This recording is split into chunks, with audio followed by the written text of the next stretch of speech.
Life has always been kind to me. In fact, very kind. So my love for things in life, be it music, films, or even riding two wheels, is neither an expression of being a rebel or defiance.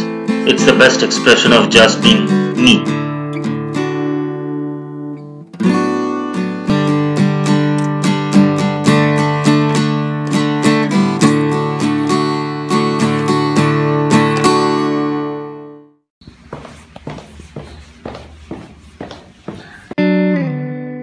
This winter, planning this motorcycle trip after 4 long years to Shantiniketan for the poush mela was above all inspired by Rohit of Toll Free Traveler and something I had to prove to myself.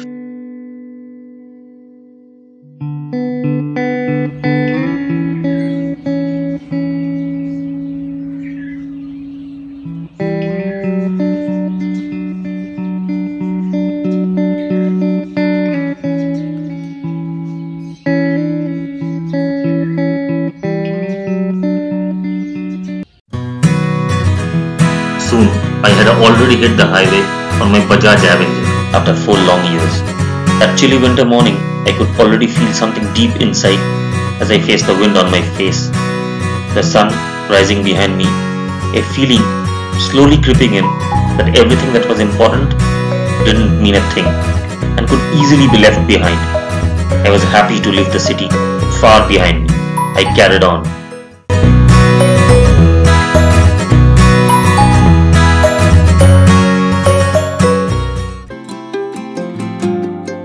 One thing, among various other things that Rohit's vlogs taught me and had a bigger impact is his philosophy of simplicity.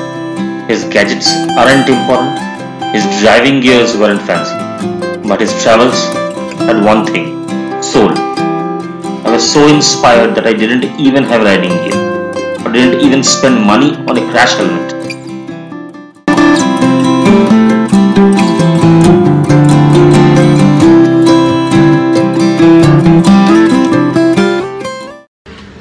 I took a quick tea break at Shaktigarh, a place quite famous for a sweet called Langcha, and right behind me is a motorcycle that has travelled Ladakh a couple of times.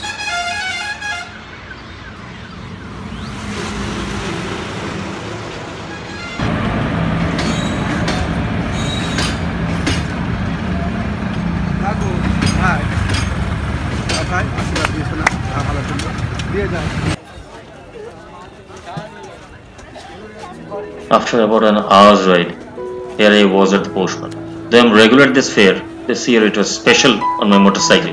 Poushmela starts on the 7th day of the month of Poush, according to the Bengali calendar, on the establishment day of the ashram in Shantiniketan. It was initiated way back in 1894 by Rabindranath Tagore, father of Rabindranath Tagore, to promote handicrafts and especially jewellery made of beads.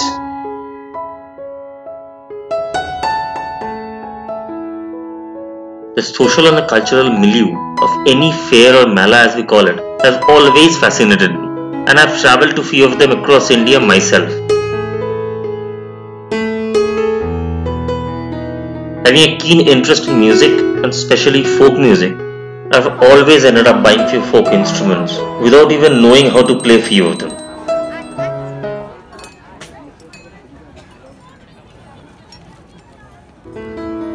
I left the fair early to visit few places around Shantiniketan to get the feel of rural Bengal and moreover to ride back home before sunset. But as they say, destiny will always have a different plan. Something I never thought could happen to me happened. A flat tire in the middle of nowhere. Something far from adventure. By the time I managed to get it done, it was late in the afternoon to return back home, so I decided to travel further to Durgapur to spend the night.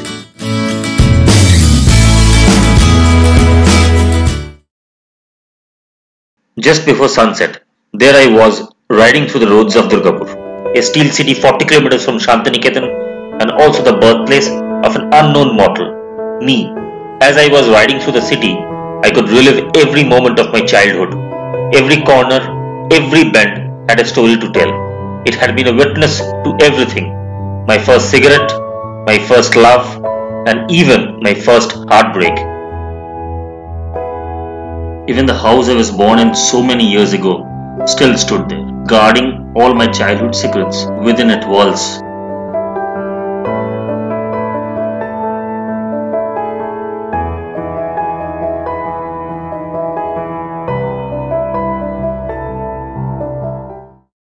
After a good night's sleep at a tourism hotel, it was time to leave Durgapur for home. Riding through the roads I used to ride 20 years back, I could feel so much have changed since I left.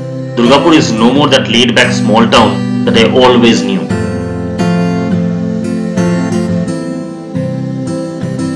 This stretch of the highway between Durgapur and Panagarh is exceptionally good and a joy to ride. When I left Kolkata or decided to take this ride on, I never had Durgapur on my mind. That's what travel is all about, so much like life itself, where our journeys, path taken, or even the destinations are guided so often by situations that come our way.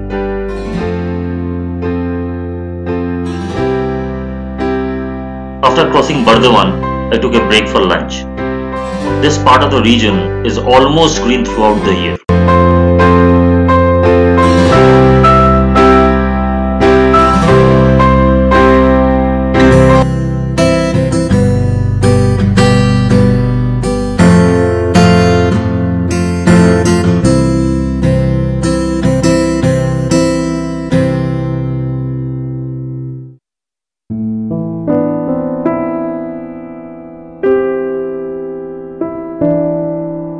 I kept a steady pace after Bardhaman. Soon I realized that this trip is getting over in almost less than an hour.